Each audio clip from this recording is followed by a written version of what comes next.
Olá, tudo bem com você? Estamos começando mais um programa Falando em Psiquiatria aqui pela TV Itapuã, Canal 10 e também pela Rádio Itapuã M. Todos os domingos você também pode ouvir o programa Falando em Psiquiatria, domingos à noite, na Rádio Itapuã e aqui pela TV Itapuã, Canal 10, com o Dr. Ricardo Zimmer, este grande nome da psiquiatria local, regional, e que é o nosso convidado de todas as semanas para debater alguns assuntos relacionados à saúde da mente humana. Essa importante ciência que estuda, cuida da saúde da mente humana e claro que todas as semanas nós estamos com alguns temas ou com um tema específico para que você possa tirar suas dúvidas, para que você possa até fazer uma espécie de consulta, digamos assim, nesse projeto interessante que nós estamos colocando para você que é nosso assinante, telespectador da TV Itapuã e você que nos ouve pela Rádio Itapuã AM.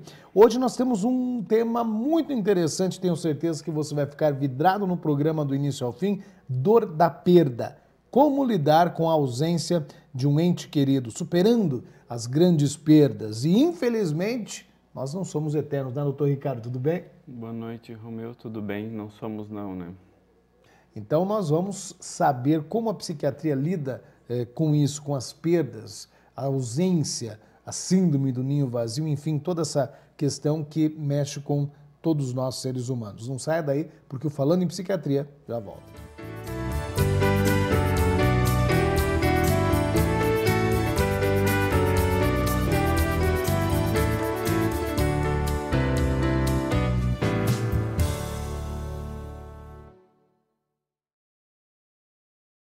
O Expresso da Cidadania do Instituto Prosdóximo Guerra está levando gratuitamente a inclusão digital a adultos e crianças dos bairros de Pato Branco e, em breve, da região sudoeste do Paraná. Esse é apenas um dos projetos sociais desenvolvidos por quem acredita no futuro das pessoas. Instituto Prosdóximo Guerra, cuidando de nossa gente.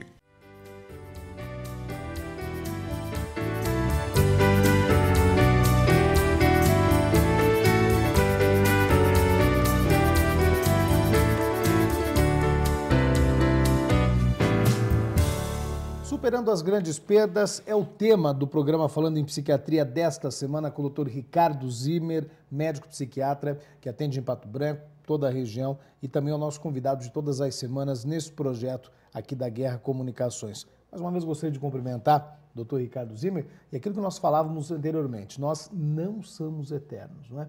E que problema sério quando nós perdemos um ente querido, como a psiquiatria analisa e trabalha com esse tipo de situação, doutor? Então, Romeu, realmente a gente não é eterno e isso é um dos grandes medos que a humanidade tem que enfrentar, a gente saber que vai perecer em algum momento e alguém vai sofrer isso. O luto patológico, quando essa perda ela não consegue ser resolvida, como perda sempre terá um sofrimento, né? A vida se organiza, nós nos acostumamos com alguém e, de repente, a gente vai antes, ou essa pessoa vai antes, ou muda-se a conformação. E aí a gente tem que lidar com essa nova situação, que muitas vezes, sim, é uma perda, né? Como é que a psiquiatria enxerga isso? Eu falo muitas vezes para os pacientes assim, vamos tentar achar a vida, então, após a morte. A vida de quem fica, né? Tentar redefinir, construir flexibilidade e buscar novas maneiras de se adequar a uma nova situação. Isso não é fácil, Romeu, não é uma questão fácil, mas com o tempo e com a ajuda terapêutica, muitas vezes a gente consegue isso de uma forma menos sofrida, né? Mas eu penso que não há como não sofrer isso. É tudo que depende também de cada situação. Né? Tem aquele marido que parte, a esposa não trabalhava e vice-versa também. Então são situações diferenciadas. Né? Exato. É desde da falta emocional como também da instabilidade, às vezes, econômica que você traz. Querendo ou não, a gente sai de uma situação que anteriormente, às vezes, era de conforto, que se entendia a vida de uma maneira, se tinha uma rotina, e aquela rotina ela não pode mais ser realizada porque falta alguém, né? essa necessidade de se adequar a uma nova realidade, isso estressa. E estressando, fisiologicamente falando, o organismo ele tende a desenvolver algumas estratégias para lidar com isso. E uma estratégia é um quadro de depressão, em que a pessoa não fica tão reativa, ela fica mais triste, se chora mais, se inibe o comportamento, né? O sono se altera, o apetite se altera. Em grande parte das vezes, com o passar das semanas e meses, isso se organiza. Mas quando passou 2, 3 meses e a pessoa não está relativamente bem, ou seja, com grande sofrimento ainda, eu acho que é interessante rever o que está acontecendo e essa pessoa buscar uma ajuda mais forte, no caso, às vezes até com o uso de psicoterapia e principalmente medicação, para desligar esse mecanismo de estresse interno dentro da cabeça que tenta proteger a pessoa porque o meio mudou, então ele pode trazer algum perigo. Nos casos, doutor Ricardo Zimmer, onde um filho acaba perdendo o pai e a mãe numa mesma situação ou num intervalo curto de 1 ano e pouco? Pois bem, depende muito da idade dessa criança, né, Romeu? Eu penso que essa situação ainda, se a pessoa está adulta, autônoma, ela tem uma condição maior de lidar com isso. Mas para as crianças isso é terrificante, uma coisa muito, muito impactante que pode deixar uma marca, né, para o resto da vida. Então a necessidade dela ser cuidada, de alguém assumir aquela figura de cuidador, que não necessariamente tem que ser o pai ou a mãe, né, mas alguém que toma a responsável. Um responsável, alguém que toma a postura de cuidador, que seja um amparo, né, para essa criança que ficou órfã, que ficou sem ninguém.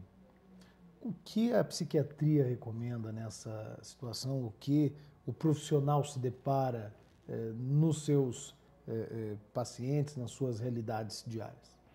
Então, Romeu, é muito comum a gente ter, num primeiro momento, um fenômeno de negação. Não, isso não está acontecendo. Ou a pessoa fica meio entorpecida, como se ficasse assim, não sente nada. Depois vai caindo a ficha, né? Como os pacientes falam. Nesse cair a ficha, ela vai tomando contato com esse sofrimento e aí vai tendo mais crítica do que aconteceu, percebendo melhor, se tocando, e aí aumenta o sofrimento. E aí começa aquela barganha, por que comigo, né? Isso não é justo. Até por fim que se, de alguma maneira ou outra, a gente entende que são coisas da vida e isso acontece, né? E essa é a fase de resolução. Quando se entende, muitas vezes, a gente aceitando isso, se dá a oportunidade de ampliar o universo da vivência e buscar outras coisas, além da falta daquilo, da pessoa, da falta daquela rotina de como as coisas eram, para se adequar a uma nova situação. O que é mais difícil para trabalhar em termos da psiquiatria, superando as grandes perdas, que é o tema do Falando em Psiquiatria dessa semana?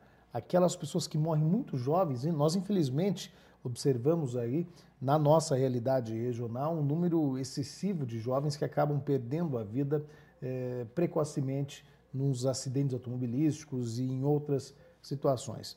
Para a família, para quem fica mais difícil essa situação, ou aqueles entes queridos que já possuem uma idade avançadíssima, 90, 80 anos e acabam morrendo naturalmente? É meio que de consenso, Romeu, que os filhos enterram os pais.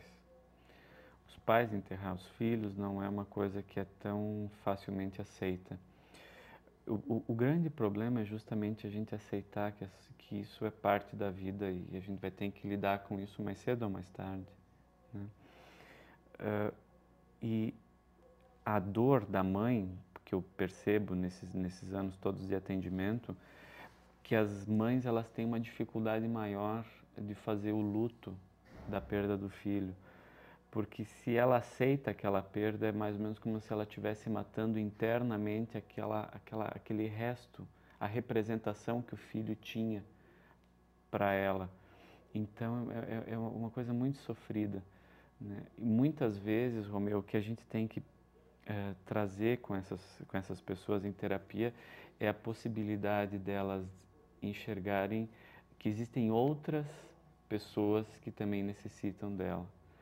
E isso, então, mobiliza o instinto materno de cuidado do outro filho ou do marido, e a gente também tentar entender e focalizar que as pessoas precisam, elas, se cuidar, né?